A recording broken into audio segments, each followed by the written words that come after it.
Hello, guys. I believe that it's live. Um, so today I just wanted to share with Hello, you guys. I believe this. that Pardon, it's I'm live. just going to turn this off.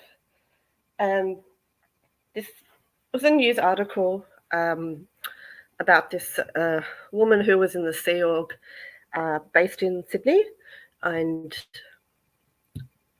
she had come over from Taiwan, and basically she had a mental breakdown, and there was this news article about her being placed in isolation, which the church denied.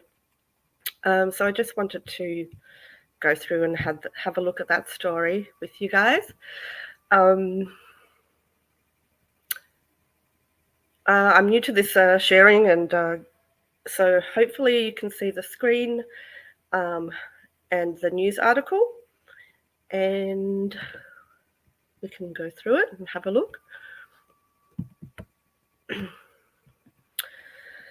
So, Church of Scientology denies holding woman in isolation. So this was put out by ABC News. So ABC is our public broadcaster, and so it's similar here in Australia. It's similar to like the BBC would be in the UK.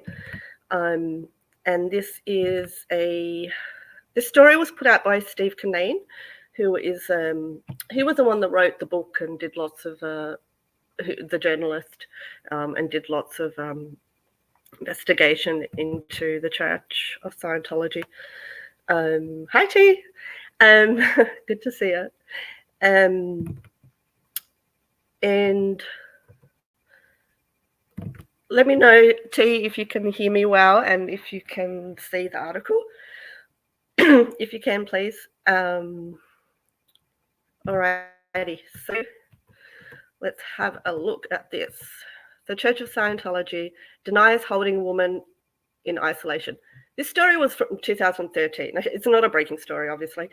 But this blows my mind that this sort of thing is happening in this day and age. Like it's not in the last century, guys. Makes me mad. Anyway, thanks, Dee. Alrighty, so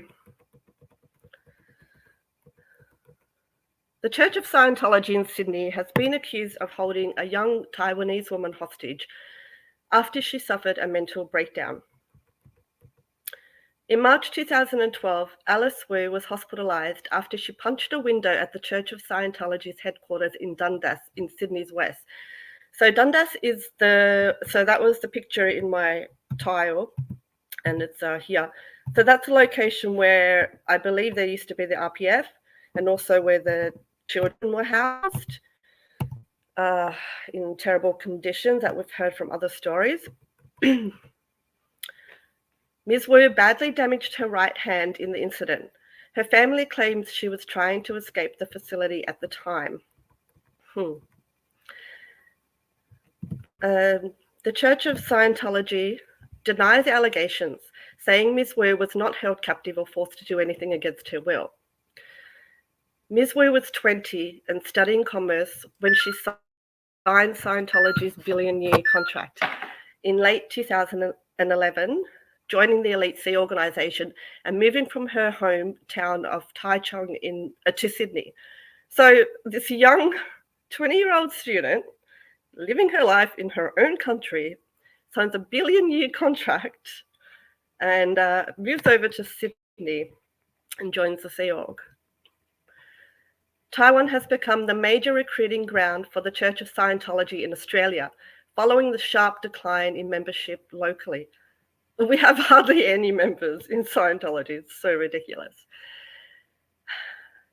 Two former insiders had told Lateline. So Lateline is a news program on ABC. Two former insiders have told Lateline at least 50% of Scientology's staff in Sydney are Taiwanese. I mean, that's crazy. Oh, the sound is jumping. I'm so sorry. I don't know if I can do anything. Unfortunately, I have a really bad computer and I really need to get a new one. And it has interfered with my ability to create good videos. But anyway, welcome in, guys. Good to see you. Let me know if the sound is any better. I hope so. Anyway, let's try again. So 50% of Scientology staff in Sydney are Taiwanese. It's just crazy. Yeah, I'm not sure what causes that. Sorry, just make sure nothing else is open. Yeah, that's a good point. Let's see.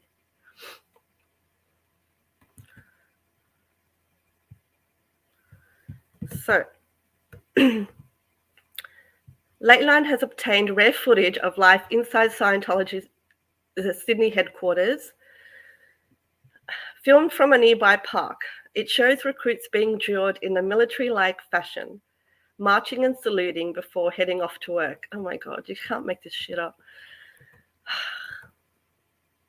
Teresa Wu, a family spokesperson, told Lateline, so this is now a family spokesperson for the woman, Teresa Wu, told Lateline that Ms. Wu is soon tired of her life in the Sea Organization at Dundas and asked to leave.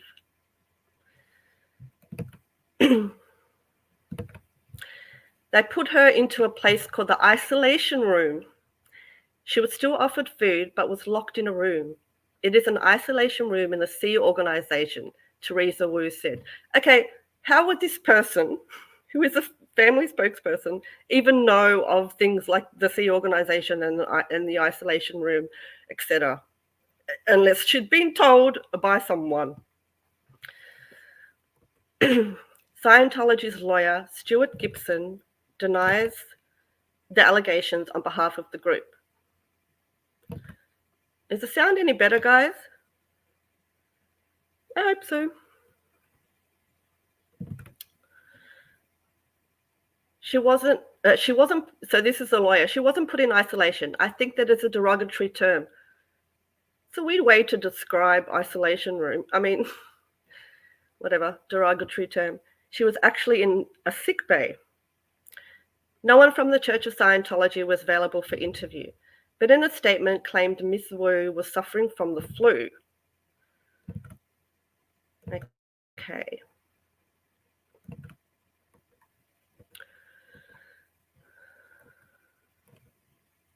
When Ms. Wu fell into a fever and was somewhat delusory, she cut her hand. A church staff member immediately called an ambulance so she could get to a hospital for treatment, the statement read. I mean, delusory, that's not a common part of having the flu. But Teresa Wu disputes the Church of Scientology's account. It was just because she wanted to leave that she smashed the window, she told Lateline. Alice Wu was transferred to hospital via ambulance, where she was eventually diagnosed with a mental illness. Come on, you're sticking her into a sick bay, even if that is your version of events, because she had the flu, when in actuality, she had a mental illness. Insane.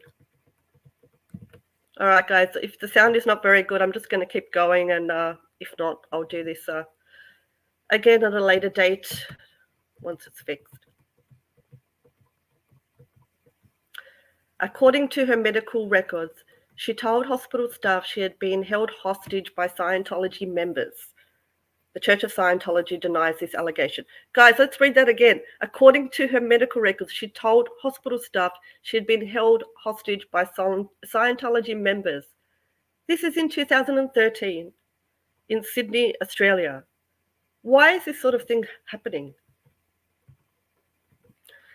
Mr. Gibson told Lateline she was at Dundas first of all at her own volition, and at all times she was free to leave.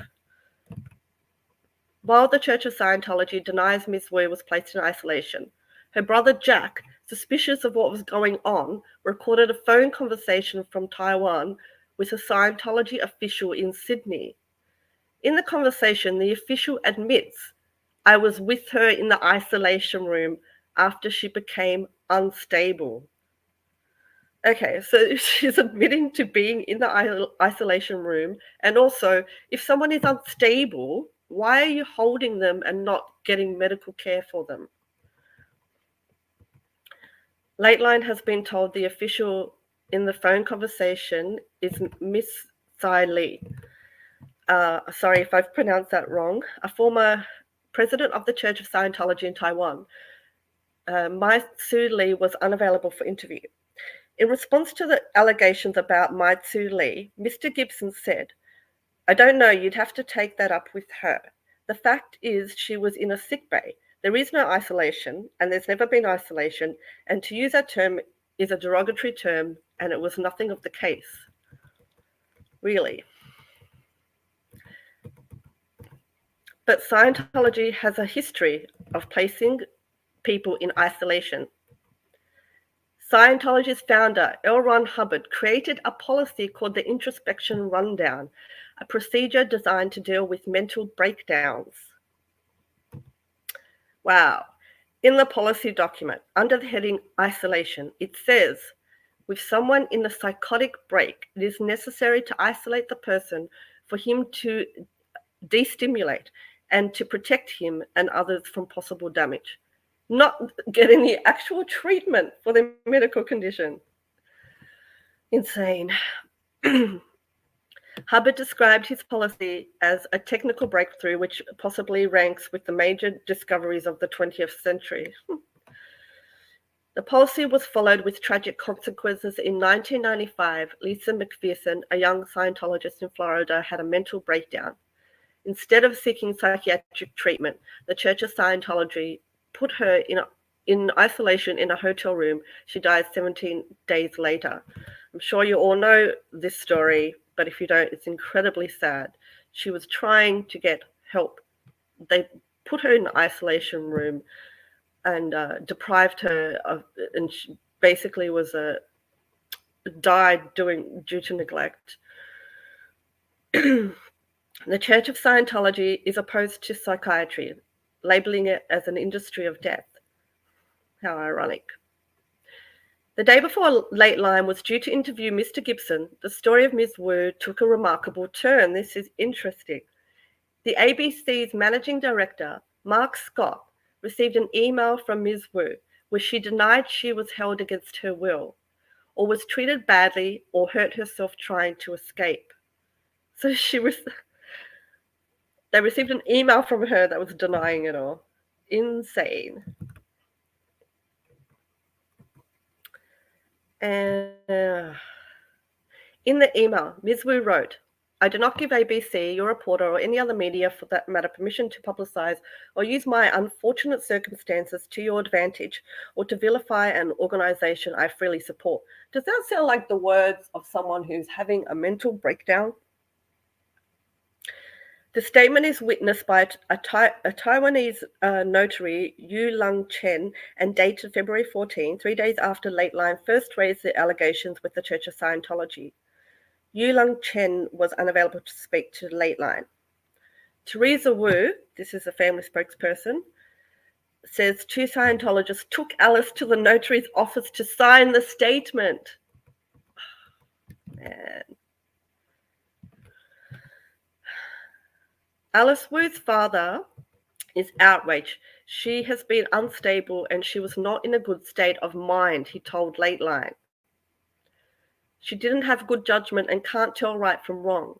I don't think it was right for her to sign the document. It should be annulled.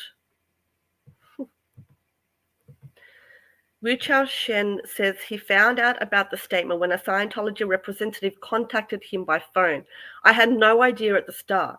I heard about it later when their lawyer called me and said an Australian program will be on air, he said. I just said, I want to live a peaceful life and don't want anything upsetting, and I hung up.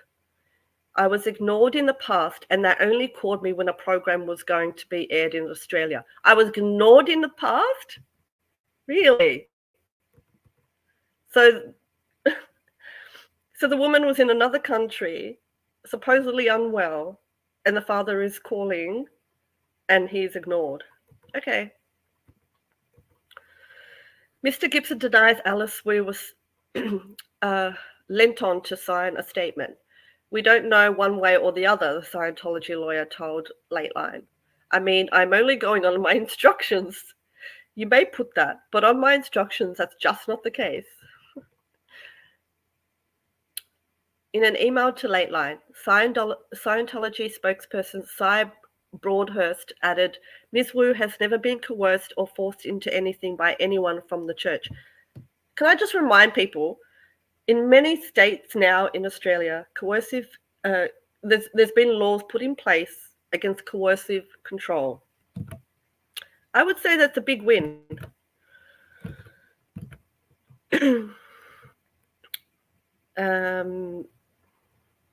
Okay, and then we have Teresa Wu blames the Church of Scientology for the state of her cousin's health.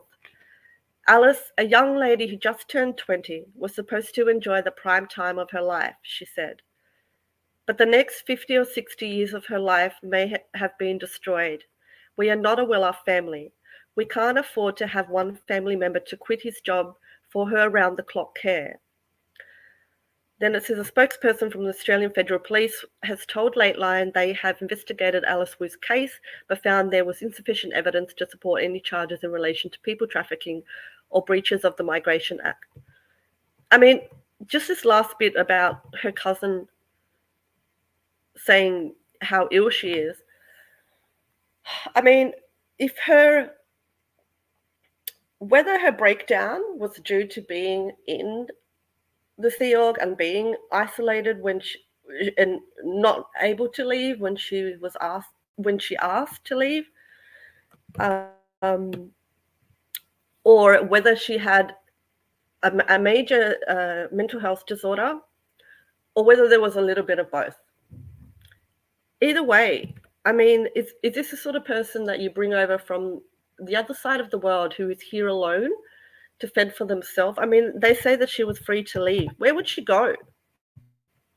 Where would she go? Ah, just insane. Anyway, that's the end of that story. If anyone wants to jump in the chat and say hello, but I know that the sound probably wasn't that great, so I apologize for that so much. And if that is the case, then I'll just reboot this whole video and start from scratch another time. But if you guys want to say anything, go ahead. Thank you for listening. This sort of stuff makes me so mad, and it's not the first time that a story of bringing someone in from Taiwan who has a background of major mental disorders. Like, I'm not talking about, there's things like depression, anxiety, and obviously they're important things that need to be addressed as well. But major disorders like schizophrenia and psychosis and things like that, they can't be left untreated. So it's not the first time that someone has had a major mental illness, has been brought over, so they're in a country that they don't know, and then something terrible has happened. So there was that murder that happened a few years ago out at the org. That was from a young kid. I believe he was still a teenager, and he had, I believe it was schizophrenia, and so that was a terrible tragedy. So it's just ridiculous. It's just ridiculous. Anyway, thank you for joining in, guys. Hopefully we'll have something more cheerier to talk about next time. But if it's in relation to Scientology, probably not, unless it's a story of someone coming out. All right, guys, take care. I'll see you later.